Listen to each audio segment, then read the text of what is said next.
So good morning, everyone. Thanks for having me here to your conference this year. I'm going to give kind of a high-level overview of water management challenges and issues that we've had over the last 5 years in the South Saskatchewan River Basin. Although talking about the South Saskatchewan River Basin, I'm not actually going to talk about the red deer. And I'm going to do it in a way that talks about some of the situations, but doesn't necessarily directly involve the irrigation districts themselves, but some of the issues around water management outside the districts. So I'll talk a little bit first about water supply, just some of the overview, high level, and then move into some of what that water supply, what some of the issues are that we came out of that. And then some of the management responses that our department undertook to meet those challenges and issues, and then just the overall summary. So as already been mentioned a number of times this morning, you're all aware most of our water comes from winter snowpack and the reservoir of supply that water provides to us. So we have here charts for recorded snowpack measurements at 21 stations in the Bow and 10 stations in the Oldman that our department monitors on a regular basis. And the chart shows the data from 2000 to 2019. And I've highlighted on the left hand of the screen there where the last 5 years, 2015 to 2019.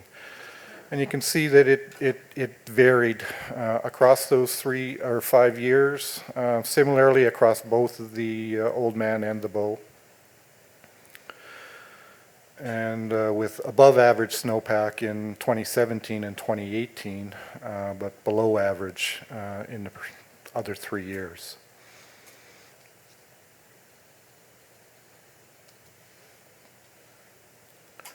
Now if we take a look at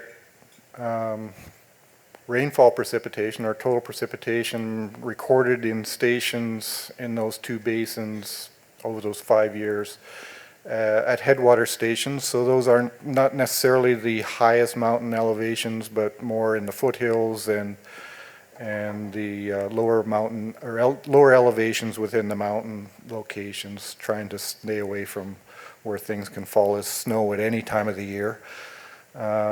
We can see that there was differences between what was recorded during the winter periods and for snowpack versus what we see amongst the years for rainfall during the growing season, with 4 of the 5 years being below average for those stations, and just in 2019 was above average, and particularly in the Bow, it doesn't necessarily show up as when we average across a number of stations, but certainly talk to people like Mark Bennett and Mike Murray from the BRBC who are here today. What they experienced in Calgary last summer was very wet. So what the outcome of that is what we see for our actual water supply. So what do we get for runoff from that snow, from that rainfall? Again, over the last 4 years, so this chart again is showing a number of years of data for the Bow and Oldman for natural flow estimated runoff that's been recorded in the Bow and the Oldman. For the Oldman, it's as is reported for the water supply outlook for Lethbridge, and for the Bow River, it's as reported for the Calgary location. And so again, we can see that overall the water supply has generally been 5 years of consecutive below average runoff in both the Oldman and the Bow River basins. There's definitely, what we're capturing at Lethbridge on the Oldman is representative of a number of areas in the basin. The Bow River, there is the Highwood, which is a tributary to the south, which doesn't necessarily follow quite the same pattern as the Bow River, and has been generally a little bit less. but they all follow the same pattern. One of the interesting aspects that I see out of this chart is that both the Bow and the Old Man show a lot more correlation or synchronicity in their supplies than the other 15 years that the chart shows, where most years there's one of the basins or subbasins is seeing more precipitation and runoff than the others, and that helps us when we're meeting apportionment for Saskatchewan. But these last 5 years, it was quite similar across both subbasins. So that water supply and that below average water supply for 5 years now has presented some challenges to us. So below average water supplies, much below average precipitation on the prairies. I'll show another chart with prairie precipitation shortly.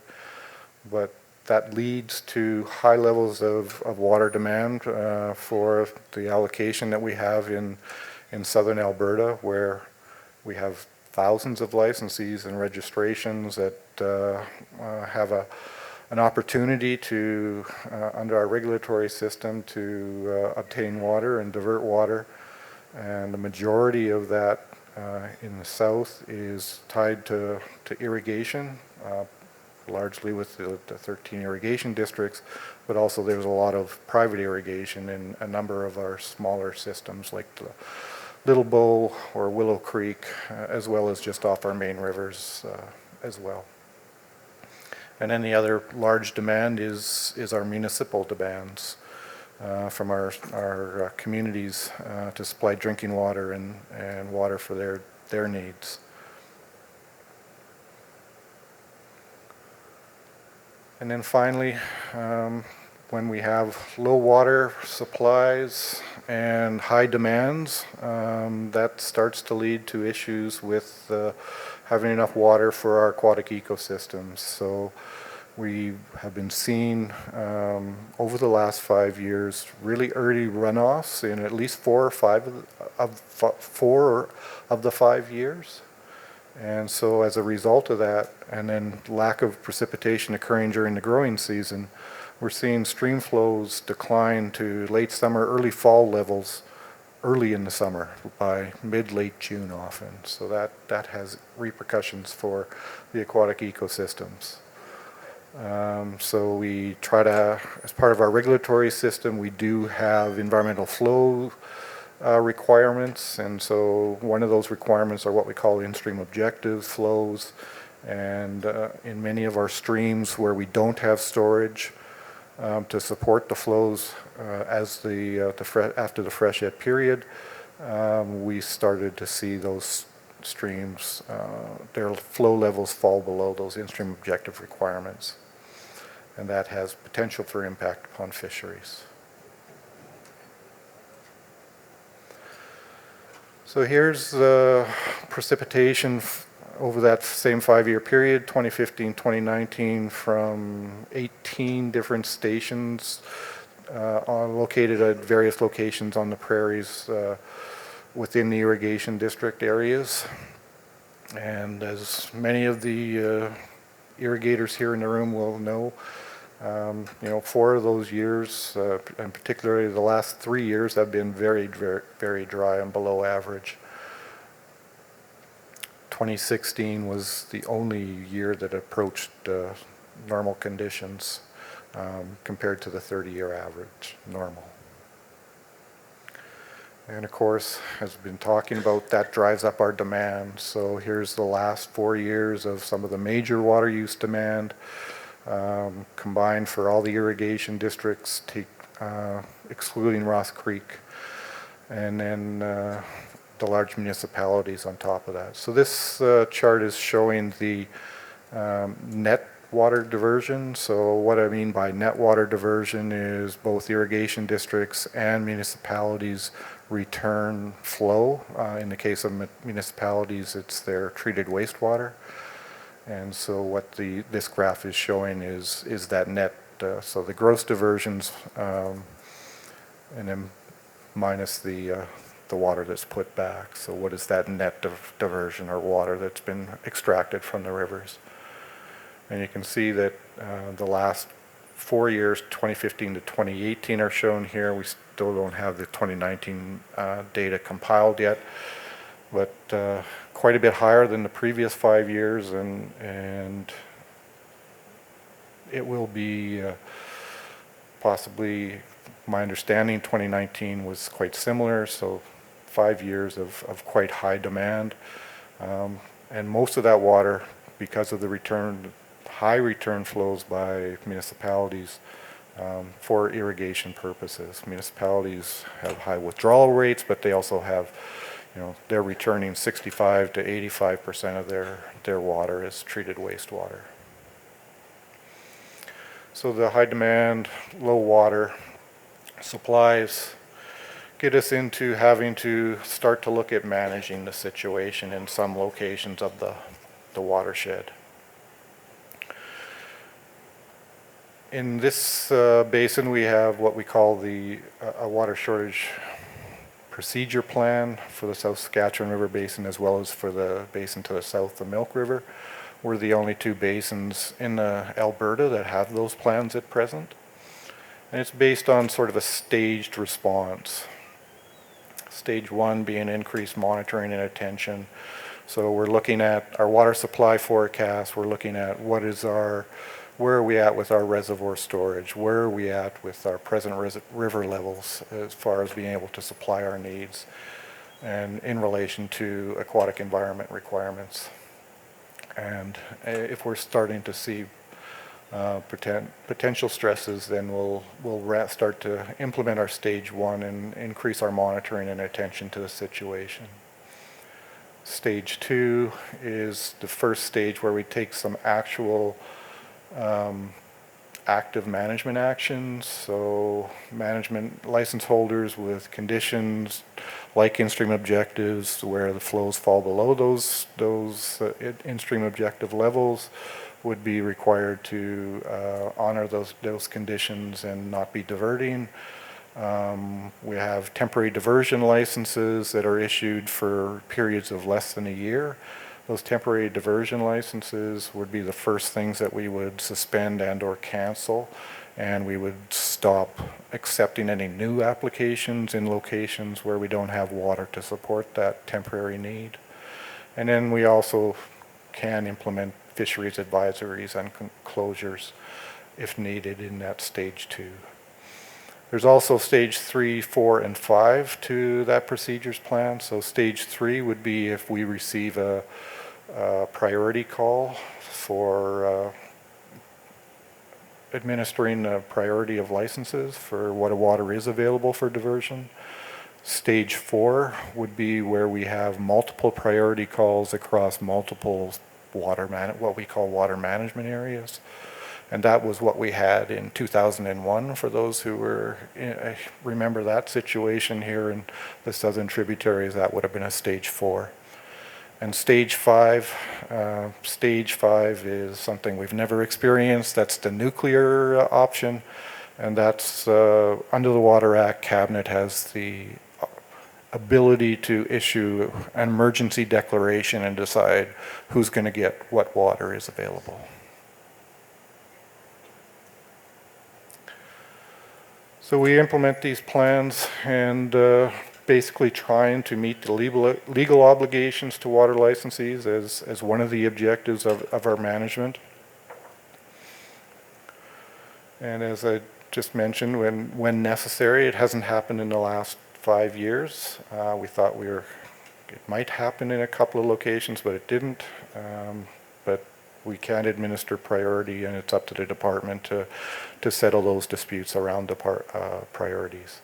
And then the two activities that we did undertake in the last 5 years in a number of locations was suspensions and cancellations of temporary diversion licenses and closing those water management areas to further applications while that closure was in place. And then for municipalities in particular, having them implement some of their water shortage response plans. So this ties a little bit back into the previous speaker around source water protection and drinking water safety plans. one of the requirements for some municipalities with newer licenses in more recent years is they need to have a water shortage response plan. So if the water is not available for them to divert at their maximum rate, what can they do to cut back on their water needs and the amount of water that they can divert? And then another side of it is talk about protecting the aquatic environment. So meeting the in-stream objective requirements on regulated rivers. So our dam operators do a very good job of trying to do that. So on our regulated rivers, we haven't had any issues with that over the last 5 years. It's just been on the unregulated streams that we've had our issues. So on the Old Man River, it's above the Old Man Dam, or on the Castle River above the Old Man Dam, or on the Sheep River up in the Bow system, places like that. So our regulatory people are contacting licensees on those systems when flows are below those levels and making them aware of the situation and their license requirements.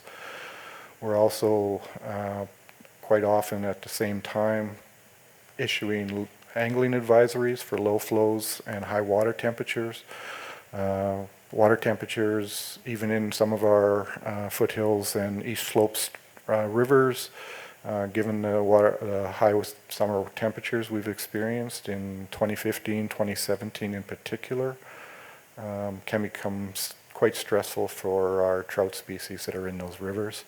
And in fact, in 2015, we actually issued fisheries variation orders for temporary angling closures in a number of water bodies during the end of July and into the first week or so of August, including on the Bow River downstream of Calgary. And then the final management piece is we're always trying to keep in mind and make sure that we're meeting our transboundary obligations under the Prairie Province's master agreement on apportionment. And we have been successful in that. We have met our obligations in each of the last 5 years. Although 2019 we were concerned going into the spring, but then we started to get the moisture, so that really helped us. So in trying to communicate around these issues and management challenges that we have, one of the major tools that the department uses now is our River Basin's website, as well as the apps that can be used on mobile devices like tablets and mobile phones. The screen here is showing, pictures of high water advisories, but we also use this same technology to provide information on low water advisories.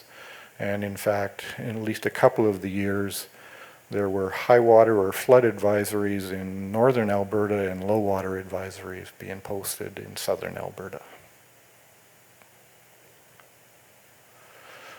So I'll just end off with just kind of a geographic spatial indication of where we were seeing the issues across each of the last 5 years. And so this is a map that we produced as part of our internal communications on what our situation was. And the red shaded portions of the watersheds are areas where we had active management actions in place. So those would be those TDL closures, the license conditions being below IOs in some places, and or having a fisheries closure in 2015. So you can see it was a significant portion of the upper portion of the South Saskatchewan River Basin, and then the Milk River Basin is a perpetual issue for us as well. And 2016, not quite as severe in August, and August is generally the period, the latter half of July and August are the periods where we see the most amount of management actions and issues, because that's the intersection of sort of peak irrigation periods as well as peak stress periods and low flow periods for the aquatic environment. August 2017, starting to approach similar to 2015. In actuality, 2017 in the Milk River, it's outside the South Saskatchewan River Basin, but because of the question from Lauren, yeah, there is some interplay between the St. Mary and the Milk system. Actually, they shut down all irrigation both in Canada and in the US in August of 2017 because of the high demand, and they just couldn't keep up with the demand with the water supply that they had available diverting out of the St. Mary system. And in 2018 again, up in the headwaters. So you can see that there's a lot of our issues are in the headwater areas. They're the areas we don't have storage. And in 2019, we started with we thought we might have potential problems given where we were at with reservoir storage, given where we were at with below average snowpack and rainfall in the early part of May. But then things rapidly improved with moisture in the foothills and mountain areas in 2019. So we didn't actually have any active management occurring in August 2019. So just to wrap up, 2015 to 2018 were especially challenging years. Given the wet fall and snowpack to date, it looks like we'll at least enter 2020 in a good condition. We'll see what the rest of the year brings. And we do expect that our River Forecast Center will be issuing their first February water supply outlook in the coming days here. Over the last 5 years, we've implemented management actions where and when required to meet the needs of the water users, the aquatic environment, and to ensure that we met our transboundary obligations. And as we did this, we tried to communicate with all the affected stakeholders and tried to make the public aware of the issues through our advisories and media releases that were done. But there's definitely room for improvement on communication, and be looking to seek opportunities on how we can do that in the coming years. Thank you.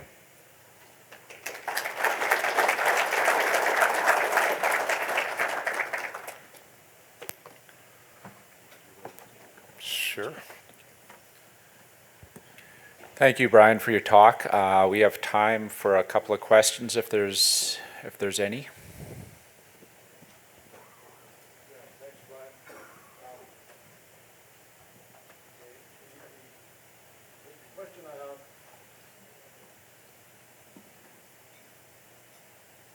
You can hear me anyway, right? I can. Yeah. So the question I have, we heard about a lot of the concerns that you expressed about water flows and how fast the water is. And with the dramatic change in weather we're seeing across the world, actually, whether it's a change or it's part of the ongoing process, where the snow is melting faster. So we got a lot of snow up there, but can we hold it to August or can't we? And that's something you talked about. So does Alberta Environment have any plans or even any thoughts in the future of saying, can we store this stuff closer, store the water up there? I mean, as an irrigation district, we talk about storage a lot, but does Alberta Environment ever put that into their plans? So there's been a number of storage investigations and work that's gone on in the past. I think really at the question we have at this time is how much the future water supply is going to be different than what we have experienced. And depending on which range of dates and which locations you look at, you get kind of different pictures of what the future could look like. So I think that is an emphasis right now, is to get a better handle on what the future actually could look like and how that will be different than what we have experienced over the last 100 years. There seems to be a general consensus that the last 100 years was a wet period, but how much wetter compared to what we might see in the future, given the variability that is being predicted, is still uncertain at this time. But that is an emphasis for the department. We have what we call a chief scientist, and he put out a science strategy last year and trying to understand the climate variability and the potential implications is one of the highest priorities under that science strategy going forward. And then it's, once we have that, a better understanding, it's okay, how do we deal with what that's going to present to us? So, but for the most part, our on-stream reservoirs, we are able to capture that water if it comes early by having those reservoirs. Is there a need for additional reservoirs? Maybe not on the systems where we are right now. Maybe there's a need for some of the other systems where we don't have that storage, but we'll have to see. And then obviously it becomes then who's going to pay for it, as the minister was talking about earlier as well.